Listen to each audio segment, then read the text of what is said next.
Hello भाई, स्वागत है आपका आज के नए वीडियो में। आज हम लोग पढ़ने जा रहे हैं लोकल ट्रांसफर प्रॉपर्टी एक्ट का एक और इम्पोर्टेंट टॉपिक, जो कि है कि क्या संपत्ति अंतरण अधिनियम यानी कि टीपीए एक्ट में के अंतर्गत एक अजन्मे यानी अनबॉर्न व्यक्ति या अनबॉर्न चाइल्ड के पक्ष में संपत्ति का अंतरण किया जा सकता है।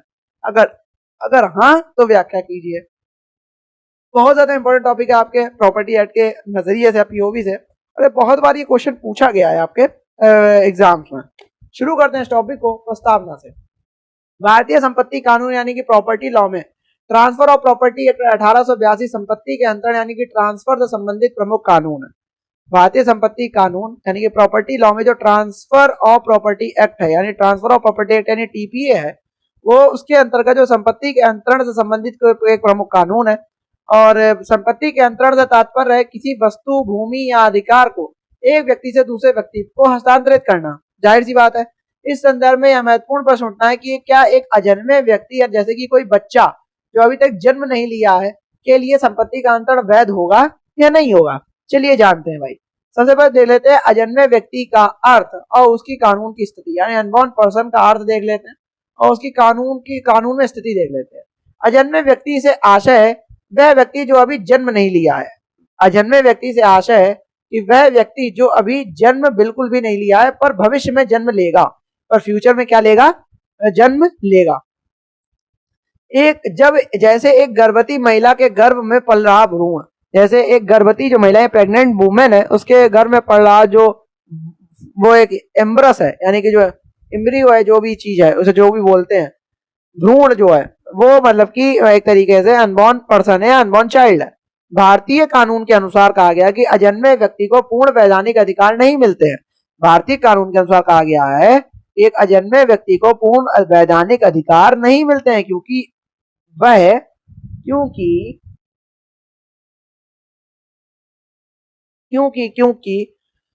वह अभी अस्तित्व में नहीं है, क्योंकि वह क्या है, अभी अस्तित्व में नहीं है। फिर भी कुछ सीमित अधिकार प्राप्त हो सकते हैं, सीमित अधिकार प्राप्त हो सकते हैं जो बशर्ते वह बाद में जीवित जन्म ले या स्थायी हो। ठीक है, भारतीय कानून के अनुसार अजन्मे व्यक्ति या अनबॉर्न चाइल्ड को पूर्ण वैधानिक अधिकार नहीं मिलते हैं क्योंकि अभी वह क्या है, अस्तित्व में नहीं है। फिर भी कुछ सीमित अधिकार प्राप्त हो सकते हैं, फिर भी क्या हो सकते हैं, साथ ही साथ कुछ सीमित अधिकार क्या हो सकते हैं, प्राप्त हो सकते हैं, बशर्ते क्या हो, वह बाद में जीवित जन्म ले। लेकिन शर्त यही होगी कि बाद में वो जन्म ले और स्थायी हो, तभी उसे ये मिलेंगे, क्योंकि ट्रांसफर ही तो जीवित व्यक्तियों के अंतर्गत होता है। ट्रांसफर ऑफ प्रॉपर्टी यानी टीपीए के प्रावधान देख लेते हैं। इस अधिनियम में अजन्मे व्यक्ति के पक्ष में संपत्ति के अंतरण की व्यवस्था की गई है और इस एक्ट के अंतर्गत क्या किया गया है, जो अनबॉर्न चाइल्ड है उसके पक्ष में क्या करा गया, व्यवस्था की गई है। इसका मुख्य प्रावधान है, इसका क्या मुख्य प्रावधान है, धारा 6 के अंतर्गत कि अजन्मे व्यक्ति के पक्ष में संपत्ति का अंतरण where a person capable of holding property makes a transfer in favor of a person who is unborn at the time of the transfer. Such transfer is valid provided that the interest vests in the unborn person upon his birth.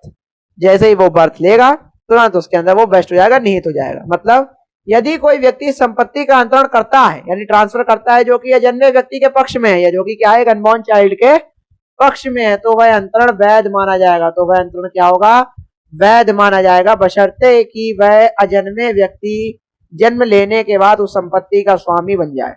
बशर्ते कि जो वह अजन्मे व्यक्ति है और जन्म लेने के बाद उस संपत्ति का स्वामी बन जाए, तभी यह जो है अंतरण वैध माना जाएगा। अगर वो पैदा ही नहीं होता या वो कुछ वजह से वो बेबी न मर जाता है तो यह जो है अंतरण वैध नहीं माना जाएगा। कानूनी व्याख्या और शर्तें भी इसमें देख लेते हैं, क्योंकि लीगल एक्सप्लेनेशन बहुत जरूरी होते हैं और जो भाई इसके साथ शर्तें हैं, जो कंडीशंस है वो भी जरूरी होती हैं। धारा 6 के अनुसार देखें तो अंतरण करता है ट्रांसफरर वह व्यक्ति होना चाहिए जो संपत्ति रखने और उसे अंतरण करने के लिए सक्षम हो। ट्रांसफर इसमें वो है कि वह व्यक्ति होना चाहिए जो संपत्ति रखने और उसके ट्रांसफर करने के लिए वो सक्षम हो। अंतरण प्राप्त करता है ट्रांसफरी अजन्मा व्यक्ति हो सकता है।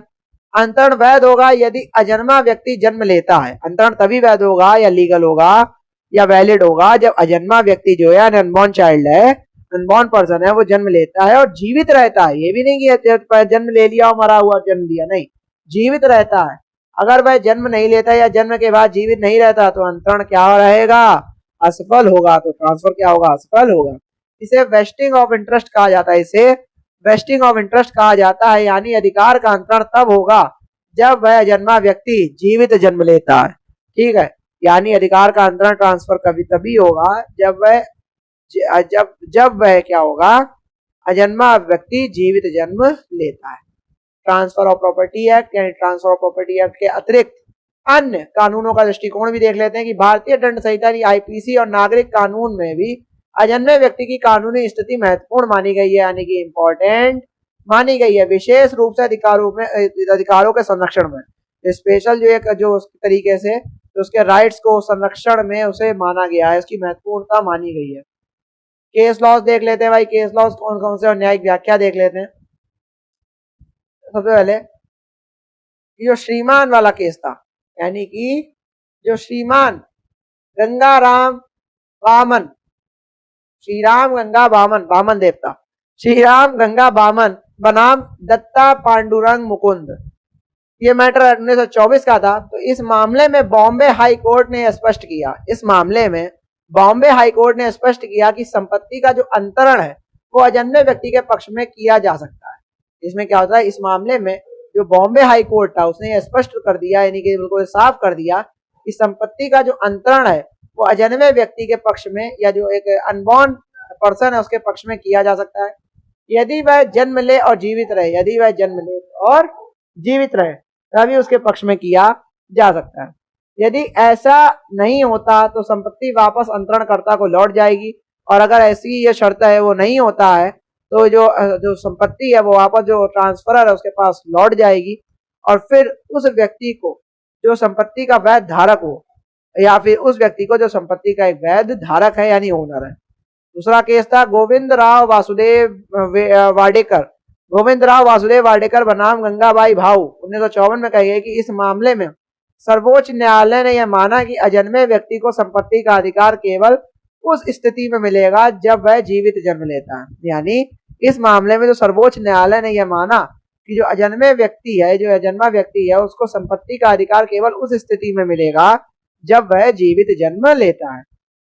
अजन्मे व्यक्ति को पूरी तरह से वैधानिक धारक बनने के लिए जन्म लेना आवश्यक है, और अजन्मे व्यक्ति को पूरी तरह से एक वैधानिक धारक बनने के लिए क्या है, जन्म लेना आवश्यक है। ठीक है, चलो भाई फिर देखते हैं अजन्मे व्यक्ति के लिए संपत्ति के अंतरण से संबंधित समस्या, यानी कि जो भैया प्रॉब्लम्स है वो भी देख लो। संपत्ति का संरक्षण और विवाद, संपत्ति का संरक्षण विवाद कौन देखेगा कि अजन्मे व्यक्ति के लिए संपत्ति अंतरण के बाद, अजन्मे व्यक्ति के लिए संपत्ति अंतरण के बाद यदि वह जीवित जन्म लेता है, यदि वह क्या करता है, जीवित जन्म लेता है, तो संपत्ति क्या होगी, स्वचालित रूप से उसकी हो जाती है। तो संपत्ति क्या होती है, स्वचालित रूप से उसकी हो जाती है। लेकिन यदि संपत्ति अंतरण के दौरान संपत्ति के अन्य दावेदार मौजूद हो तो विवाद उत्पन्न हो सकता है। यानी कि संपत्ति का संरक्षण और विवाद यह रहता है कि अजन्मे व्यक्ति के लिए संपत्ति अंतरण के बाद यदि वह जीवित जन्म लेता है तो संपत्ति स्वचालित रूप से उसकी हो जाती है, और लेकिन यदि संपत्ति अंतरण के दौरान संपत्ति के अन्य दावेदार भी मौजूद हो तो विवाद उत्पन्न हो सकता है। वेस्टिंग का समय देखते हैं, तो वेस्टिंग का समय क्या होता है, वेस्टिंग ऑफ इंटरेस्ट वाला कि अजन्मे व्यक्ति के जन्म तक संपत्ति का अधिकार अधर में रहता है, मतलब उसके जन्म जब तक वो ले नहीं रहता है जीवित तो वो अधर में लटका रहता है। संपत्ति के नियंत्रण या उपयोग की स्थिति कुछ मामलों में कठिन हो सकती है। संपत्ति के नियंत्रण या उपयोग की जो स्थिति होती है वो कुछ मामलों में क्या हो सकती है, कठिन हो सकती है। ठीक है, फिर अधिकार की सीमाएं देख लेते हैं कि कई बार संपत्ति का उपयोग, कई बार क्या होता है, संपत्ति का उपयोग किराया या लाभांश अजन्मे व्यक्ति के पक्ष में उपलब्ध नहीं होता। कई बार जो संपत्ति का उपयोग जैसे किराया लाभांश अजन्मे व्यक्ति के पक्ष में उपलब्ध नहीं होता है जब तक वह जीवित जन्म ना ले ले, जब तक वह क्या ना ले ले, जीवित जन्म ना ले ले। ठीक है, आगे चलो भाई। ट्रांसफर ऑफ प्रॉपर्टी एक्ट में अजन्मे व्यक्ति के पक्ष में संपत्ति अंतरण की प्रकृति देखते हैं। वही प्रकृति देख लो भाई, क्या है कि यह अंतरण क्या होता है, यह जो ट्रांसफर है वो प्रत्यक्ष अंतरण यानी ट्रांसफर इन पोजेशन में, पोजेशन है मतलब पोजेशन नहीं होता, ट्रांसफर इन पोजेशन नहीं होता है, प्रत्यक्ष अंतरण नहीं होता है, क्योंकि अजन्मा व्यक्ति संपत्ति को तत्काल उपयोग या कब्जा नहीं कर सकता, क्योंकि जो अजन्मा व्यक्ति है वो डायरेक्ट नहीं उसके अंदर निहित कर लेगा अपने अंदर या वेस्ट नहीं कर लेगा। ठीक है, यह अधिकार का अंतरण ट्रांसफर ऑफ इंटरेस्ट माना जाता है। यह अधिकार का जो अंतरण है वो ट्रांसफर ऑफ प्रोजेक्शन नहीं, ट्रांसफर ऑफ इंटरेस्ट माना जाता है जो भविष्य में अस्तित्व में आएगा, जो भविष्य में क्या होगा, अस्तित्व में आएगा। इसे कॉन्टिंजेंट इंटरेस्ट यानी कि अधिकार जो शर्तों पर निर्भर हो भी कहा जा सकता है। ठीक है, फिर कानून के अन्य पहलुओं को भी देख लेते हैं कि क्या क्या भाई बता रहे हैं इसके अंतर्गत। कि समस्त अंतरणों के लिए क्या होता है, समस्त अंतरणों के लिए एक निश्चित अवधि, रूल ऑफ परप्यूचिटी होती है। ट्रांसफर ऑफ प्रॉपर्टी एक्ट में नियम है कि यदि संपत्ति का अंतरण कभी भी अत्यंत लंबी अवधि तक टिका रहे तो वह अवैध होगा। यानी कि जो ट्रांसफर ऑफ प्रॉपर्टी टीपीए में यह नियम है कि यदि संपत्ति का अंतरण ट्रांसफर कभी भी अत्यंत लंबी अवधि तक टिका रहे, मतलब अत्यंत लंबी अवधि तक मतलब बना के रखा है, यानी कि बहुत मतलब कि समय के तक की मतलब वो होगा, यानी कि हर एक तरीके से जैसे बताने का ए ने कह दी कि मेरी संपत्ति बी को मिल जाएगी जब वह क्या हो जाएगा, 25 वर्ष का हो जाएगा। लेकिन ऐसा नहीं होता है, तो जाकर जब तक बच्चा नाबालिग रहता तब तक तो आप उसको रोक के रख सकते हो, लेकिन जैसे वो बालिग होता है उससे ज्यादा प्रॉपर्टी को नहीं रोक सकते। अतः अजन्य व्यक्ति के लिए संपत्ति अंतरण में भी यह नियम लागू हो सकता है। अजन्य व्यक्ति के जन्म के बाद अधिकतर अधिकार की पुष्टि कैसे होती है, तो अजन्य व्यक्ति के जन्म के समय उस संपत्ति के अधिकार की पुष्टि करनी होती है और संपत्ति उसका नाम दर्ज होना चाहिए, और संपत्ति में उसका नाम क्या होना चाहिए, दर्ज होना चाहिए। ठीक है, फिर व्यावहारिक दृष्टिकोण और उदाहरण देख लो इसके अंतर्गत। तो क्या कह रहा है कि माना कि श्रीमती एक्स ने अपनी जमीन का अंतरण अपने अजन्मे बच्चे के पक्ष में कर दिया है। बच्चा गर्भ में है और जन्म के बाद जीवित रहेगा। ठीक है, जन्म में और जन्म के बाद क्या रहेगा, वो जीवित रहेगा, और जीवित रहेगा तो इस स्थिति में जमीन का मालिकाना हक बच्चे के नाम होगा। यदि बच्चा जन्म के बाद जीवित नहीं रहता तो संपत्ति वापस श्रीमती एक्स या उसके उत्तराधिकारी को चली जाएगी। इसका मतलब है संपत्ति के अंतरण के समय बच्चे के अस्तित्व की आवश्यकता नहीं है, परंतु भविष्य में उसके जीवित रहने की शर्त बहुत ज्यादा आवश्यक है। यानी कि निष्कर्ष ये कहता है कि संक्षेप में ट्रांसफर ऑफ प्रॉपर्टी एक्ट 1882 कहता है कि अजन्मे व्यक्ति के पक्ष में संपत्ति का अंतरण वैध है। अजन्मे व्यक्ति के पक्ष में अंतरण संपत्ति का वैध है। अंतरण की वैधता अजन्मे व्यक्ति के जन्म और जीवित रहने पर ही निर्भर करती है। यह अंतरण एक सशर्त अधिकार है, कॉन्टिजेंट इंटरेस्ट है, जो अजन्मे व्यक्ति के जन्म पर पूर्ण अधिकार में परिवर्तित होता है। और जो अजन्मे व्यक्ति जब वो जन्म पर होगी वो ही पूर्ण अधिकार के रूप में परिवर्तित होगा। अभी तो सशर्त अधिकार होता है, लेकिन जब पूर्ण अधिकार वो तभी बनता है जब वो जीवित जन्म लेता है और जीवित रहता है।